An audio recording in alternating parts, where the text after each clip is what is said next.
BRS అధినేత కేసీఆర్ కు sudden గా రైతులు గుర్తుకు రావడంలో ఆంతర్యమేమిటి? బీఆర్ఎస్ హయాంలో రైతుల పోరాటాలను అణిచివేసిన అధినేతకు ఉన్న పలాన అన్నదాతలపై ఇప్పుడింత ప్రేమ ఎందుకు పుట్టుకొచ్చింది? ఫ్రస్ట్రేషన్ నుంచి సానుభూతి పొందేందుకా, లేక ఫోన్ టాపింగ్ డొంక కదులుతున్న కొద్దీ బీఆర్ఎస్ పార్టీ ఖాళీ అవుతుండడం, లిక్కర్ కేసు తదితర అనూహ్య పరిణామాల నుంచి ప్రజల దృష్టి మళ్లించేందుకు కేసీఆర్ రైతుగలం ఎత్తుకున్నారా అంటే అవుననే అంటున్నారు రాజకీయ విశ్లేషకులు.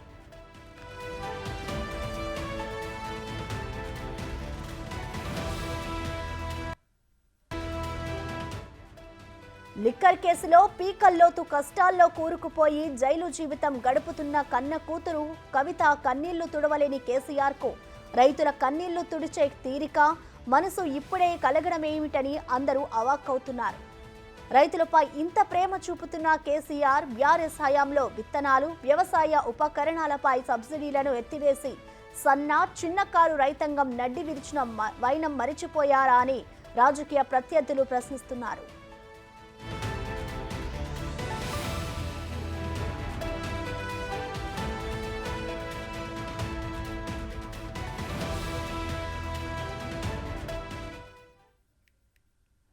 దీనికి సంబంధించిన మరింత సమాచారాన్ని మా ప్రతినిధి సైదులు లైవ్ అందిస్తారు. సైదులు, చెప్పండి, నిన్న కేసీఆర్ ప్రెస్ మీట్ చూస్తే ఆ రైతులకి సంబంధించి ఇప్పటి వరకు మాట్లాడని కేసీఆర్ ఇప్పుడు సడన్ గా రైతులకు సంబంధించి మద్దతు పలుకుతున్నారు. దీనికి సంబంధించి డీటెయిల్స్ ఏంటి? అలాగే అసలు నిన్న ఆయన చేసిన వ్యాఖ్యల్ని ఏ విధంగా చూడాలంటారు సైదులు?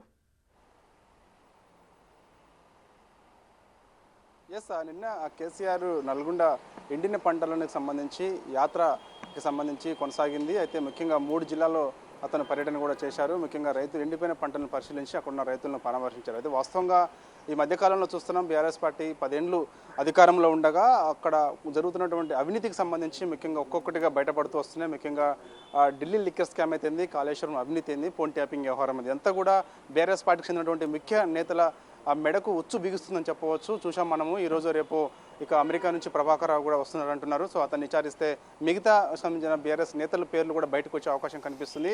ఆ నేతలు ఎవరనేది కూడా కొంత సమయంలో కొంత డైవర్ట్ చేసేందుకే కేసీఆర్ నిన్న ఈ రైతులకు సంబంధించి పరామర్శించడానికి సంబంధించి యాత్ర పెట్టుకున్నాడని చెప్పేసి కూడా పెద్ద ఎత్తున విమర్శలు వస్తున్నాయి. ఏదైనప్పటికీ కూడా ప్రస్తుతం అయితే మాత్రము ఇదంతా కూడా చర్చనీయాంశంగా మారింది. ఫోన్ ట్యాపింగ్ వ్యవహారం, ఢిల్లీ లిక్కర్ స్కామ్, కాళేశ్వరం అవినీతికి సంబంధించి. సో ఇదంతా కూడా డైవర్ట్ చేసేందుకు మాత్రమే ఈ రైతు యాత్ర అని చెప్పేసి కూడా పెట్టుకొని రైతులకు సంబంధించి కొంత అక్కడ వెళ్ళి ఎండిన పంట పొలాలను పరిశీలించి అక్కడ చేస్తున్నారు. అంతే కొంత డైవర్ట్ చేసుకునేందుకు మాత్రమే ఎన్నికల దగ్గర పడుతున్న వేళ ఈసారి బీఆర్ఎస్ పార్టీకి చాలా తక్కువ సీట్లు సర్వేలు వెలువడుతున్నాయి. అసలు ఒక్క సీటు కూడా గెలదా అనే పరిస్థితి నెలకొన్నది. సో ముఖ్యంగా ఈ సమయంలోనే ఈ డైవర్ట్ కానికే ఇలాంటి కేసీఆర్ వ్యూహం అనుసరిస్తున్నారని చెప్పేసి కూడా ఇటు రాజకీయ విశ్లేషకులు అయితే భావిస్తున్న పరిస్థితి కనిపిస్తుంది. ఏదైనప్పటికీ కూడా మొదటి నుంచి కూడా ఈ ఫోన్ ట్యాపింగ్ వ్యవహారం అయితే సంబంధించి ఇప్పటికీ కొందరు నేతల పేర్లు బయటకు వస్తున్నాయి. సో రేపో మాపో ఒక క్లారిటీ కూడా వచ్చే అవకాశం కనిపిస్తుంది. సో అందుకే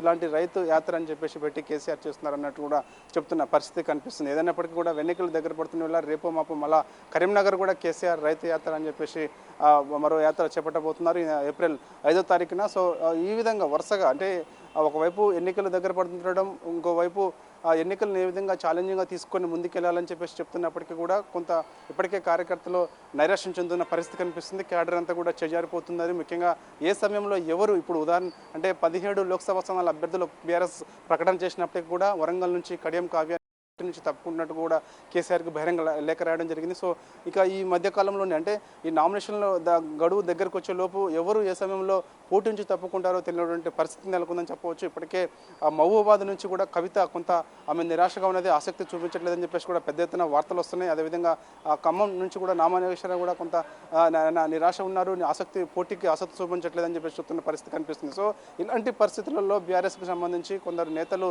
ఎప్పుడు చేజారిపోతారో తెలియదు కాబట్టి సో అందుకు వలసలను ఒకవైపు అడ్డుకోలేకపోవడం, మరోవైపు కార్యకర్తల్లో నాయకుల్లో జోష్ నింపే ప్రయత్నం చేయకపోవడం.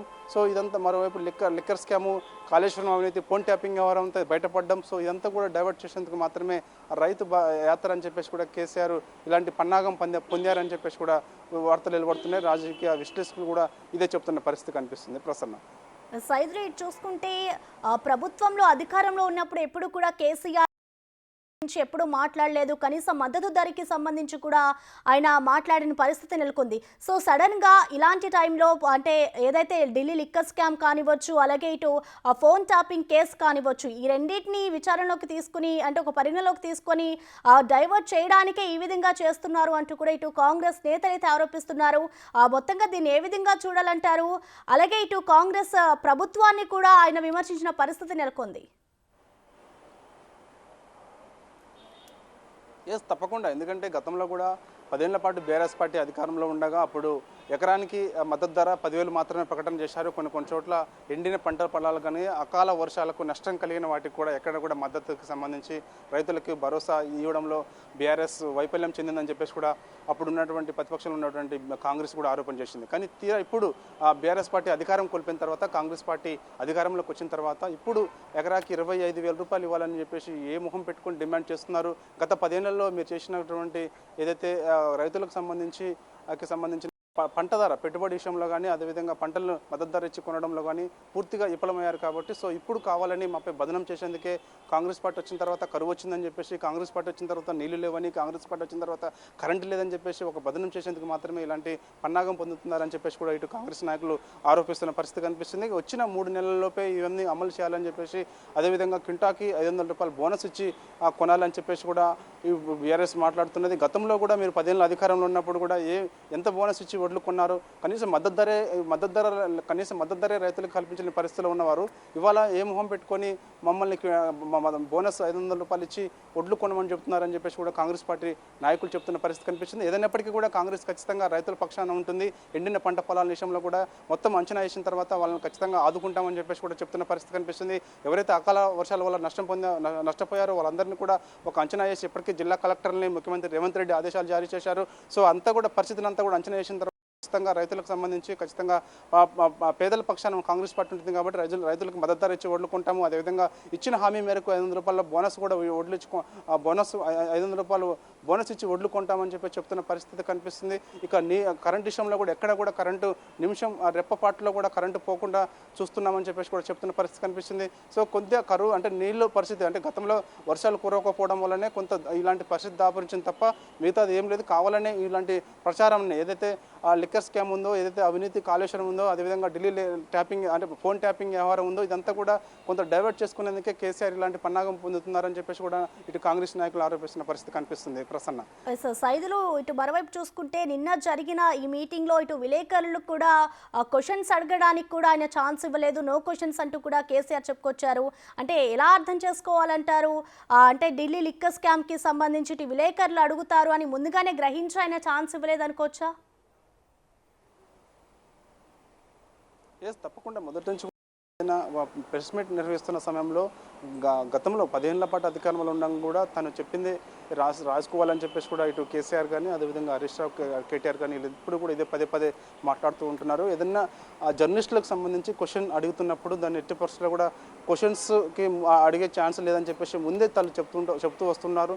సో ఏదన్నా ఇలాంటి కేసెస్ ఎప్పుడైతే ఫోన్ ట్యాపింగ్ వ్యవహారం ఉందో, ఈ ఫోన్ ట్యాపింగ్ వ్యవహారానికి సంబంధించి ఇటు కేసీఆర్ స్పందిస్తారేమని చెప్పేసి కూడా అందరూ భావించారు. తనే మొదటిగా మాట్లాడతారని చెప్పేసి కూడా ఇప్పుడు నిన్న సూర్యాపేటలో మాట్లాడినటువంటి కేసీఆర్ ఫోన్ ట్యాపింగ్ వ్యవహారం తర్వాత ఇటు మొదటిసారి అతను ఇక్కడ సూర్యాపేటలో మాట్లాడారు. కాబట్టి సో ఆ సమయంలో తనే కొంచెం స్పందిస్తారనుకుని భావించారు. కానీ తను మాట్లాడలేదు. కానీ క్వశ్చన్స్ ఈ జర్నలిస్టులు కూడా అడిగేందుకు ప్రయత్నం చేస్తున్నప్పుడు ఎట్టి పరిస్థితుల్లో కూడా నో క్వశ్చన్స్ అని చెప్పేసి చెప్పిన పరిస్థితి కనిపిస్తుంది. సో దీన్ని బట్టి చూడొచ్చు ఇక కొంత డైవర్ట్ చేసుకోవడానికి మాత్రమే కేసీఆర్ ఎత్తుగడని చెప్పవచ్చు. సో ఇక ఈ సమయంలో ఈ ఫోన్ ట్యాపింగ్ వ్యవహారాన్ని తను మాట్లాడితే ఖచ్చితంగా ఈ 10 ఏళ్ల పాటు అధికారంలో బీఆర్ఎస్ పార్టీ ఉన్నది కాబట్టి ఎటు మళ్ళీ దారి తీస్తుందని చెప్పేసి కూడా ఇటు కేసీఆర్ కూడా భావించినట్టుగా తెలుస్తుంది. దానిలో భాగంగానే నో మోర్ క్వశ్చన్స్ అని చెప్పేసి తను చెప్పింది రాసుకోవాలని చెప్పేసి కూడా ఇటు మీడియా ముందు కేసీఆర్ మాట్లాడిన పరిస్థితి కనిపించింది.